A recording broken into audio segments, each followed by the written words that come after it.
Financial cost to Scotland of the Union, as taken from the Scots Magazine, dated Sunday, the 1st of March, 1891. Home Rule for Scotland, Financial Grievances. Sir, the debates in the Scottish Parliament on the Treaty of Union turned largely on what would now be regarded as small matters. In these, the English party made some concessions, but when examined, they amount to little compared with the defenceless condition to which Scotland, with its 45 members, was reduced in an English Parliament of 513. The Scotch MPs were soon made sensible of their impotence. Prior to the Union, the land tax was the main source of the revenue in both countries, and some Scotchmen, no doubt, plumed themselves on having secured by the 9th Article of the treaty a restriction of Scotland's quota of the land tax to the proportion of £48,000 for Scotland, as compared with £1,997,763 for England. Scotland's taxation on land being thus about 1/40 of the amount exigible from England. But as regards stamp duties, window tax, coals and malt, Scotland was exempted from the English taxation only during the currency of the existing English imposts, all of which expired at latest in 1710. Thereafter, no mercy was shown to the poorer country. The land tax remained as it had been, but all other taxes were imposed without regard to the comparative poverty of Scotland. It was invaded by an army of English excisemen, the Gougers, against whom the Scotch fisherfolk and illicit distillers waged ruthless war for more than a century. The imposition after the war of a duty on the inferior malt of Scotland, the same as that on the richer malt of England, was one of the 4 chief grievances which induced Lord Findlater and Seafield, supported by the Duke of Argyll, 2 of the Scottish statesmen who had done most to bring about the Union, to introduce a motion for its repeal 6 years afterwards, which was only defeated in the House of Lords by a majority of 4. It was not only the severity of the measures, but the manners of the men who introduced them that added gall to the bitterness of the cup which the Scottish members had to drink at Westminster.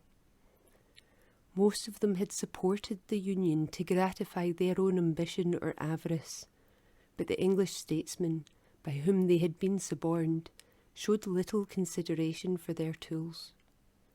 A tax upon linen cloth, the staple commodity of Scotland, having been proposed in the House of Commons, was resisted by Mr. Baillie of Jerviswood and other Scottish members, favourers of the Union, until Mr. Harley, who had been Secretary of State during the treaty, stood up and cut short the debate by saying, "Have we not bought the Scots, and did we not acquire a right to tax them, or for what other purpose did we give the equivalent?"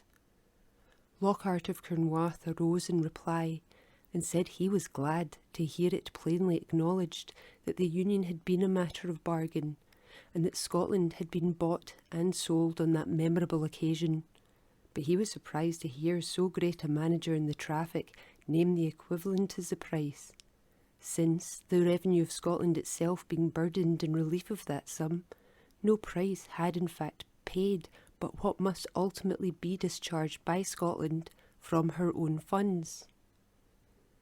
The Treaty of Union, after these very temporary enactments for the relief of Scotland, contains, Article 14, the following provision: "And seeing it cannot be supposed that the Parliament of Great Britain will ever lay any sorts of burdens upon the United Kingdom but what they shall find of necessity at that time for the preservation and good of the whole, and with due regard to the circumstances and abilities of every part of the United Kingdom. Therefore it is agreed that there be no further exemption insisted upon for any part of the United Kingdom, but that the consideration of any exemptions beyond what are already agreed on in this treaty, shall be left to the determination of the Parliament of Great Britain. If the great lexicographer had been present when this clause was accepted by the Scottish Commissioners and Parliament, there would probably have been less exuberant confidence in the fairness of the Parliament of Great Britain. Beer, twopenny as it was called, seems at the time of the Union to have been the favourite beverage of the Scottish common people. But the unfair duty on malt imposed by the British Parliament turned the attention of Scotsmen to the barley brie.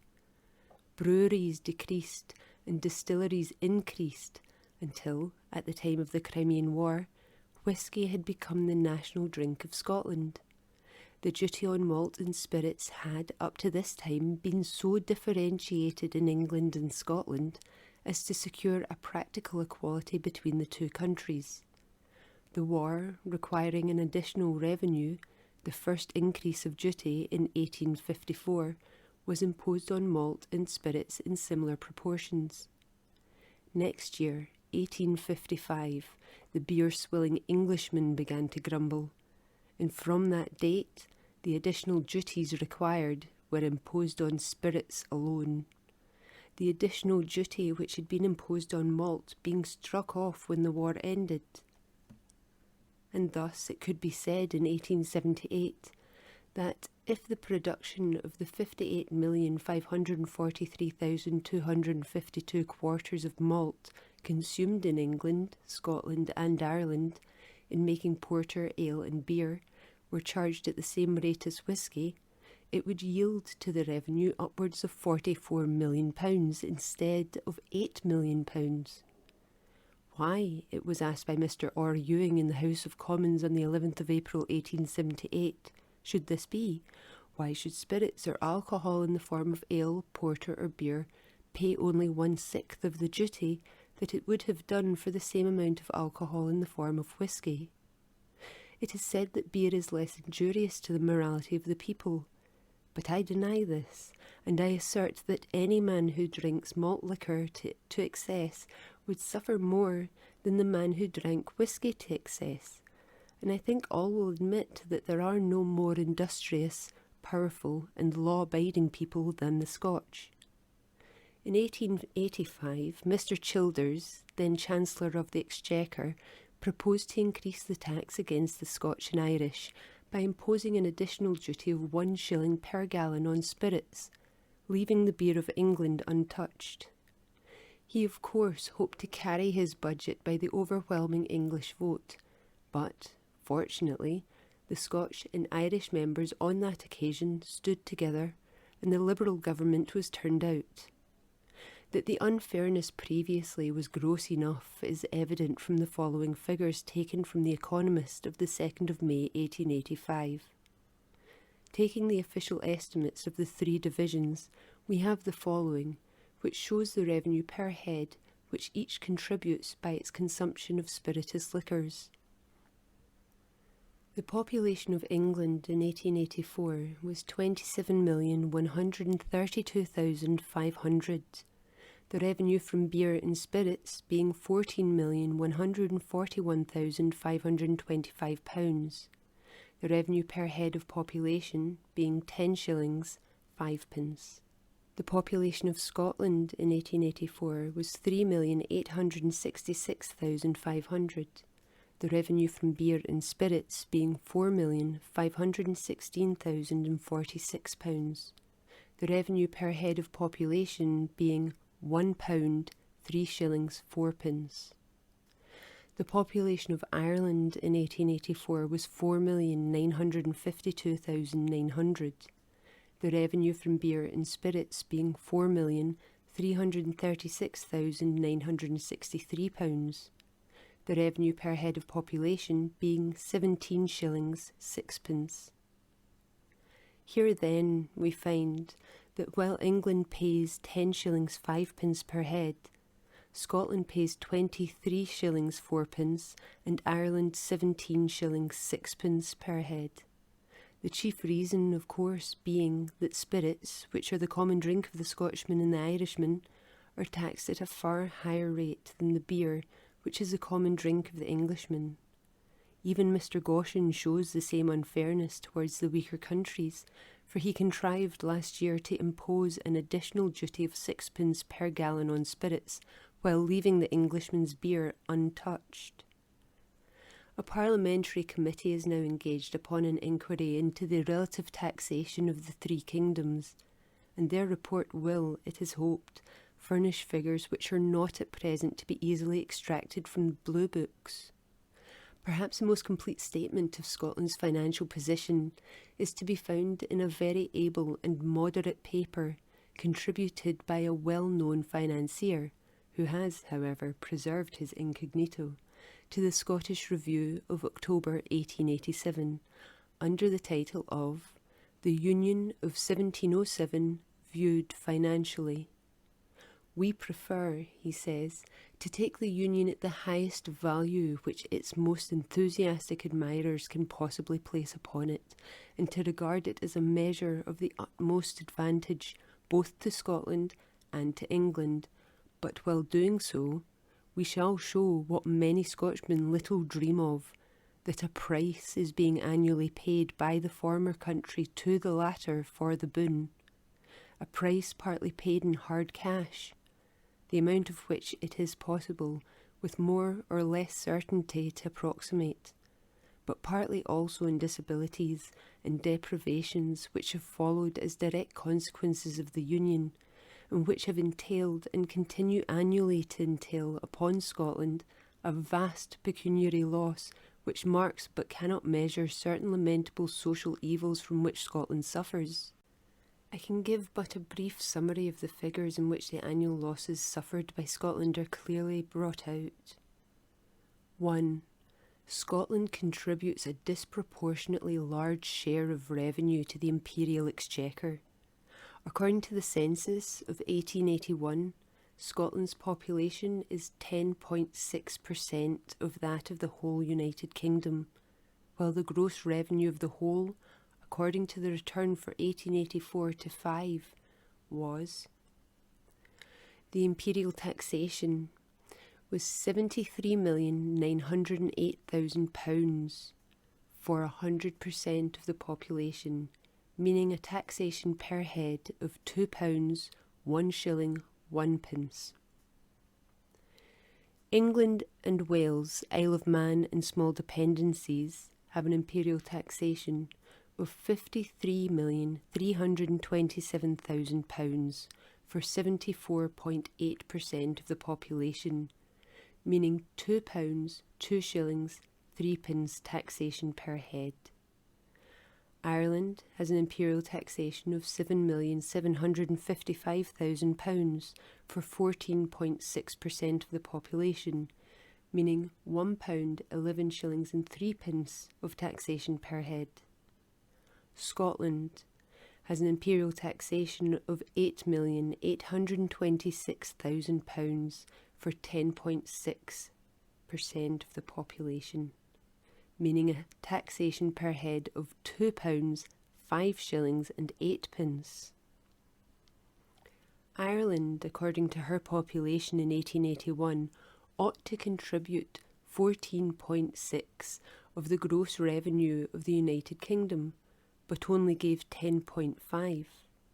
The deficit of 4.1% is unequally borne by the people of England and Scotland in the proportions of 20% and 80% respectively, or 1 shilling 2 pence and 4 shillings 7 pence per head, so that Scotland contributes to the imperial exchequer an annual sum more than the amount proportionate to her population, not far short of £900,000. 2. Excluding the burdens of the national debt and foreign and local expenditure, the charges on the Consolidated Fund on account of the civil list for annuities and pensions, salaries and allowances, courts of justice and miscellaneous, amounted for 1886-7 to £1,762,000, of which, according to population, Scotland should have received £186,772. Scotland only received, however, £130,926, being less than her due proportion by over £50,000. 3.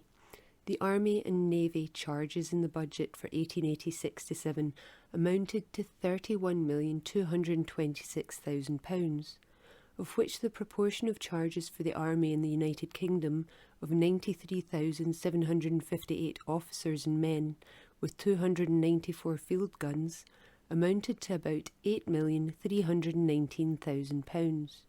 The proportion of this force, which, according to her population, should have been maintained in Scotland, was little short of 10,000 men, but in place of this, it was only 3,987, depriving Scotland of an expenditure of probably £500,000, but say only £300,000. 4.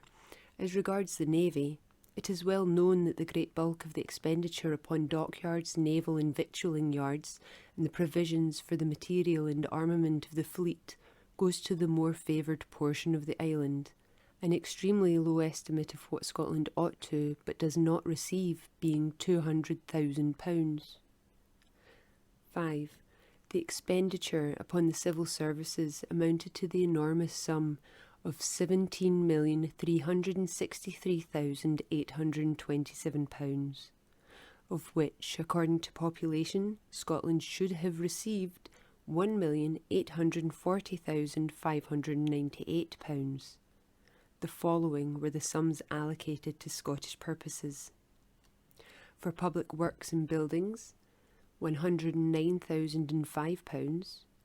For public departments, £83,784.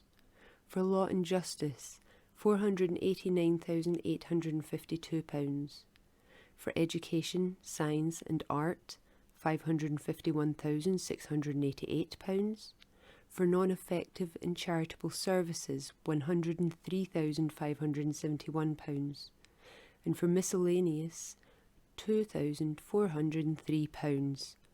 A total of £1,340,303, a deficiency of fully £500,000. 6. The expenditure on customs and inland revenue was £2,754,000, of which, according to population, Scotland should have received £291,924. Roughly speaking, Scotland received only about £200,000, a further deficiency of above £90,000. 7. The post and telegraph and packet service for the United Kingdom absorbed £7,800,000, of which Scotland's share, according to population, should have been £826,800, while Scotland's requirements were moderately stated at only £610,064, leaving her again a loser by upwards of £200,000, the total annual loss thus inflicted on Scotland being over £2,240,000. 8. To this may be added the pecuniary loss annually entailed on Scotland by having to get her private bills and appeal cases carried to London, a loss which is very moderately estimated at £150,000. 9. The loss which Scotland suffers through the withdrawal and diversion to England of so much of the expenditure of the wealthiest classes, and especially of the landed aristocracy, which has followed as a consequence of the union of the kingdoms and the transfer of the legislature from Edinburgh to London, is estimated by the financier in question at £2 million, or a total of £4,390,000, making a yearly total of upwards of £4 million sterling, or about £1 per head per annum for the whole population of Scotland. The Marquess of Bute, in his paper on Parliament in Scotland, published in the Scottish Review of October 1889, says the above article, as far as it goes, is unanswered and unanswerable. But there was certainly one thing in which the well-known financier who wrote that article was wrong. He greatly understated his own case. With regard to a particular item, for instance, such a phrase occurs as probably £500,000 would not overstate it, but to keep well within the mark, we shall place it at £300,000. His weakest statement is probably that in which, after showing that Scotland contributes to the imperial exchequer about £1 million more and receives about £1,250,000 less than her population warrants, and that at least £150,000 is annually spent in London upon Scottish local legislation, he remarks that the annual value of land in Scotland, assessed to income tax, is about £7,500,000, of which about 3/7 belong to peers or baronets, and proposes to name £1 million as representing the amount of their incomes spent in London and elsewhere in England, and an equal sum as to the amount so spent by commoners other than baronets. By this means, he arrived at the conclusion that the Union impoverishes Scotland yearly to the amount of more than £4 million. He left out of the calculation any incomes not derived from land. The fact that to a very large number of Scottish proprietors their annual sojourn in London occupies the greater and certainly constitutes by far the most costly portion of their year, and that peers and baronets certainly do not form the half of those whose incomes are thus applied. From the figures upon which he himself went, it is clear that he ought to have set down the annual dead loss in money which is entailed upon Scotland by the Union of 1707 at a sum of 8 or 10 millions rather than of 4. It is so difficult to grasp such enormous figures, or to conceive that our poor country can be robbed to the amount of 8 or 10 millions a year, that I may be allowed to quote from the report of a speech made by Dr. Clark, MP for Caithness, at Dumfries, on the 21st of August last. A few instances to show how our money was not spent in our country, how our own people were paid in a mean and miserly fashion, while everybody else, especially in Ireland, was paid in a free and generous way. First, take law changes. He did not take in the prisons or police, but merely the law charges that were paid, not from the Consolidated Fund, but from revenue year by year. If he were to take the whole charges, it would show much worse.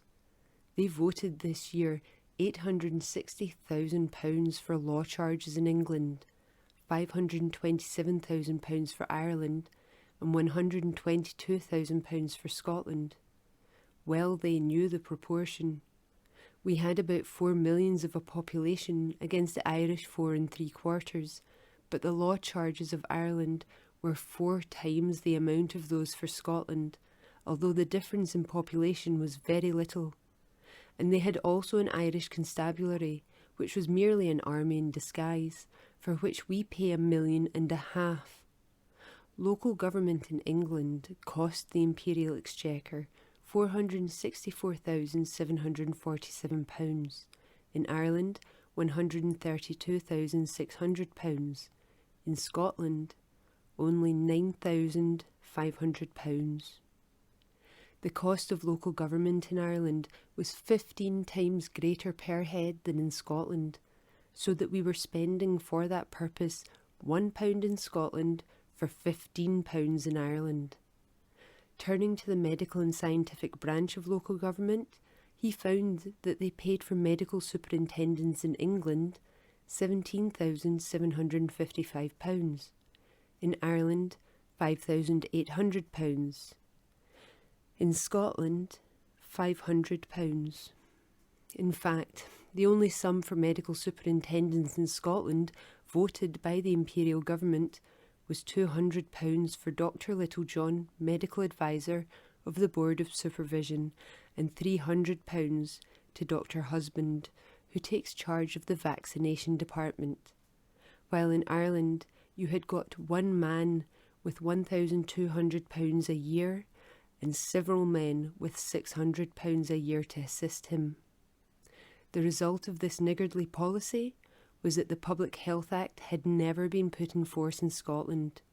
There were thousands of preventable deaths taking place in Scotland, which, had the Public Health Act been applied, never would have occurred. They pressed on government this year to give us something, and they gave us £15,000, but they gave it out of our own budget, out of our own local resources, whereas in England and Ireland they paid it out of the imperial taxes. In Ireland they paid half the salary of every medical officer of health and £15,000 for sanitary inspectors. In Scotland, not one penny. The same thing occurred in every department. We had been fighting for free education. We had 2 centuries of free education. Thanks to John Knox, we had the brains of our people developed by generation after generation of educated men, until the average intelligence of the Scottish ploughman was greater than that of the lower professional classes of England. It was only in 1803 that the heritors got a right to charge a fee at all. We had always been in favour of free education.